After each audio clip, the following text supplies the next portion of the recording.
One reason your life can feel heavier than it should is because you may not be reacting to the present moment alone. You might be reacting to an old lens. A lens is just a frame that shapes how you interpret what you see. So two people can go through something very similar and feel very differently about it. Not because one of them is dramatic, but because they're attaching different meaning to the moment. One person hears feedback and thinks, this is helpful. Another hears feedback and feels shame. One person is given an opportunity and thinks, this could be good. Another feels exposed, unsafe, and suddenly afraid. One person experiences a peaceful day and thinks, finally. Another starts waiting for something bad to happen. Why?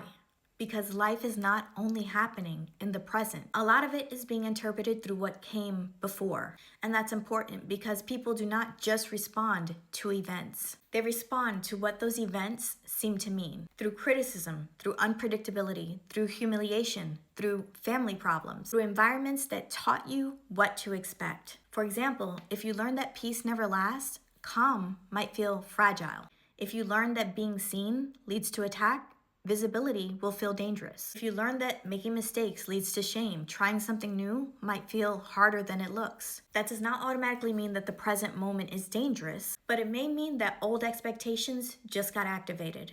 And this matters because if you don't understand the lens, you may misread your own reaction. You might call yourself too sensitive. You may think you're overreacting. You might wonder why something feels so hard for you but looks so easy for someone else. But a better question is, what meaning am I attaching to this? What does this environment represent to me? What old expectation just got activated? Because sometimes the problem is not just the thing itself.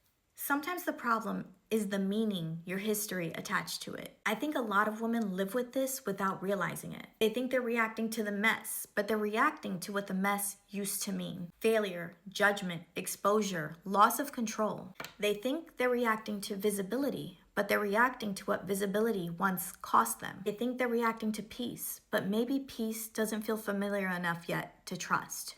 That's why I care so much about interpretation. Because if your interpretation is distorted, your responses will be too. Not because you're broken, but because your lens is shaping the story. And this is part of what I've been building through Cottage Inc. Not just better plans, but better ways of seeing.